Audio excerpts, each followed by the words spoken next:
waxaan halka maanta isku nimi baahida dugsigan wata dugsigan haddaan taariikhdiisa idinka waramo dadku si kasta dadku uga soo horeeyeen maxay ahayday dugsigan maxay ahayday marka hore sharaftana ma lahayn gelin hore gelin dambe midna ma jirin ardaydu way iska imaanaysay si aan warkii u qabo laakiin imika ma sha Allah day shaaba macallina waxa la shaaba macallina waliin waxa dadka isha waxa arkay saafkan intuaya maxay ahayday maxay dugsigan wadinka arkaya dul balaanan buu leeyahay tay maamulu way sheegtay maxay ahayday ilaaga bilaa tibintiri dhibaatada oo dhan iyada ba cadaysay annaguna daan waalid nahay iyo gudida xaafadda nahay maxay ahayday aad baan u idin bogaadinayna waalidin sugaynay waxaan idinku sugaynay inaan baahida iyada idin cadayno inay waxaan marka hore maamulu waxaan way maasan tahay labada waqti saddexdii galnimada ka tagtaa waxaasina waa waalidka waxaan ku ardaydaas dadaalkeedu weeye hadadaashana waa taa maanta waxaan ku wari midhihii u horeeyay waxaan ku maxay ahayd waa kuwa dadka sare noqday waxa marka uu xiga maxay inaan loo koriyo dugsiyada ardaydana waxaan inay macallimiinta naloo guneeyo waa bilaaguna bay tadeenin bilaaguna haduu doono iska maqaanaya haduu doono iska imanaya annaga dan waalidnahay sida dan nooma aha waxa dan noo ah isagoo gunaysan waan ka adagnahay dheylay waxaan ku wariistooto inuu istaagnaado geelinkooda iyo geli dambe macallinka noo jooga anagu doonaynaa annaga dan waalidiinnahay waxaan doonaynaa macallin gunaysan noo diyaarsan baan waxaan kuna ka adagnahay baan doonaynaa waxa farxad inoo ah gaar ahaan waalidka iyo waayeelka iyo waxgaradka xaafadan in dugsigani uu yahay dugsi dawli ah oo xaafadda ka dhisan oo jiil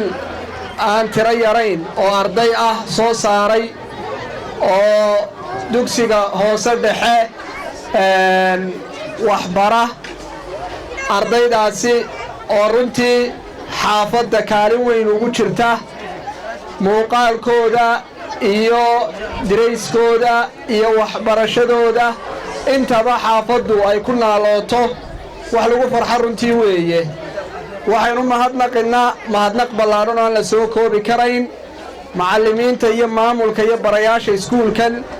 ee ku hawshooday ardaydan tacab badanna geliyey waananu idin ognahay waananu idinka mahad celinaynaa ardayda waxaa looga baahan yahay ardayda hadda dhigata inay macallimiinta tacabkooda ay dhowraan oo ay ilaaliyaan waxbarashadana ay ku dadaalaan ay ogaadaan ummaddan iyo dalkan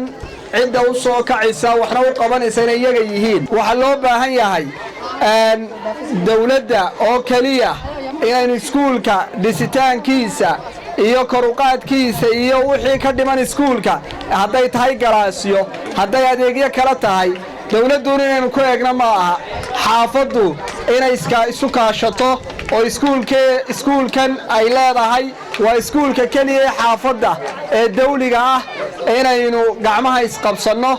ardayda hadda dhigata iyo kuwii ka baxayba qaarkood kuwii aydhka halkan ka baxay maanta foonfoorkii way ka baxeen oo jaamacadahay fadhiyaan markaa in iskuulkii dib loo eego laga warhayo macallimiinta la barbar istaago la taageero waa loo baahan yahay horta iskuulkeenna Waraabsalaan maanta xafladda waxaynu u qabsanaynaa waa xafladii furitaanka ee dugsiga hoose dhexe ee Waraabsalaan muddo bil ayaynu dhiganaynaa laakiin waa bilow insha Allah markaynu iskuulada sii xidhayno sidii caadadeena ahayd waxaynu samaysan doonaa xafladii sagootinta fasalka 8aad muddo 5 sano ayaan iskuulkan joogay 5 sano iskuulka joogay ma insha Allah alxamdulillah rabbil caalamiin waxyaabo badan baad qabatay baan isleeyahay waalidkuna iyaga iga marxaatiya iyo ardayduba waxyaabaha aan qabanay waxa kamid ah horta markii ugu horeysay iskuulka waxaan ugu yimid 40 ilaa 30 arday baan ugu yimid maantana waad arkaysaa ardaydaas quruxda badan leh ee tirada inta leeg ee maanta ay hor fadhida taasina waxay ku timid waa juhdiga iyo dadaalka weynaan galiyay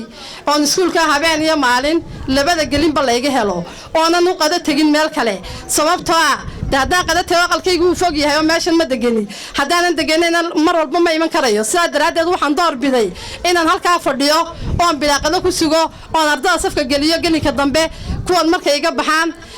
markay macallimiintu yimaadaan kadib aan isku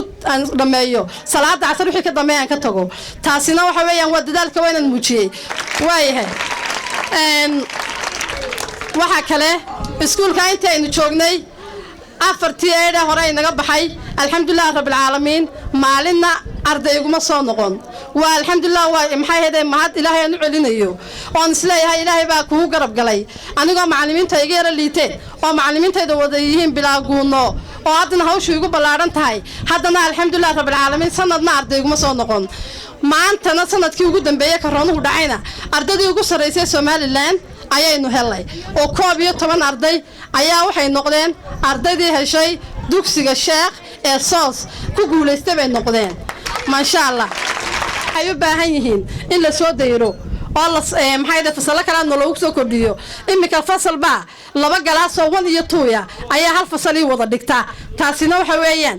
waa markii aanu waayay fasal ayaan waxaan idhi ha wada dhigtaan waan kala qaybiyay sidaa daraadeed waxaan ka codsanayaa gudoomiyaha hadduu ilaahay ka dhigo inuu gaarsiiyo qolada wasaaradda hadduu ilaahay ka dhigo ayaan rajaynayaa oo si gaar ah hoos naloo eego oo nala dugsiyada way kala dhib badan yihiin way kala hawl badan yihiin dhibaatada jirta caruurtaydu fiidin ma helaan dadka xaafadda degani waa danyar sidaa daraadeed in hoos loo eego oo maxay ama fiidin ha noqdo ama wax kale hay'ad kale wax bixiya ha noqoto inta lagu soo xidho taana waa rajaynayaa insha Allah hadduu ilaahay ka dhigo maanta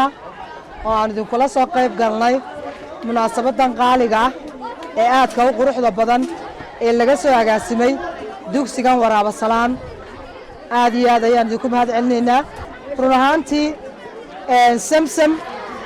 waa qof xagayga ku qaaliya waxaan soo wada galay jaamacadda Hargeysa ayaan wada dhiganaynay muddo 2 sanadooda oo maxay ahayd aan ka wada baranay maamulka iyo maareynta aan ka wada baranay marna waxaan wada nimi maamulada markii la qaybinayay iskuulada loo qaybinayay mar baan wada tagnay maamulka ma sha Allah aad bay u dadaashay runtii dadaal mudan iyo juhdi ayaa ka muuqda dugsiga sida ay kor ugu qaaday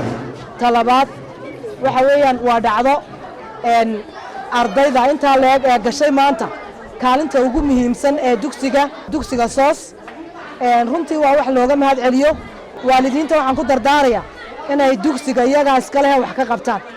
oo ardayda iyo waalidka iyo maamulku ay gacanta isku qabsadaan annaguna aan fariinta gaarsiino wasaaradda waxbarashada isagoo gudoomiyaha igala soo qayb galay xafladan igala soo qayb galay isna uu geyn doono kale dhawaaqiisa meel sare annaguna insha Allah degma ahaan waxaan isku dayi doonaa inaanu iskuulka dhawaaqiisa meel sare gaarsiino baahiisa ka hadalno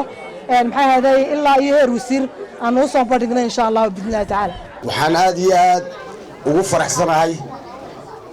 inaan noqdo gudoomiyihii ugu horeeyay ee soo booqda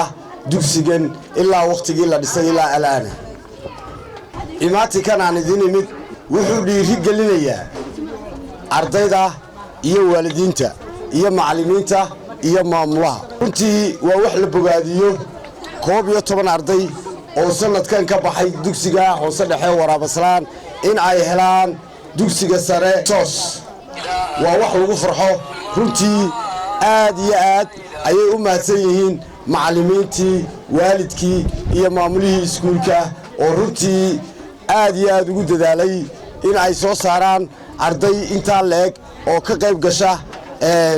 dugsiga Soos maamuladana aad iyo aad baan ugu hambalyeynaa waxaanu leenahay aad baad u mahadsan tahay hawlkarnimada iyo sida aad ardaydaada hadhiya habeen heegan ugu tahay insha Allah ilaahay agtiisa ayaa waxaadna ku yaala khayr iyo barwaaqo fariinta ay fartayna waan gaarsiin doonaa haddii la yiraahdo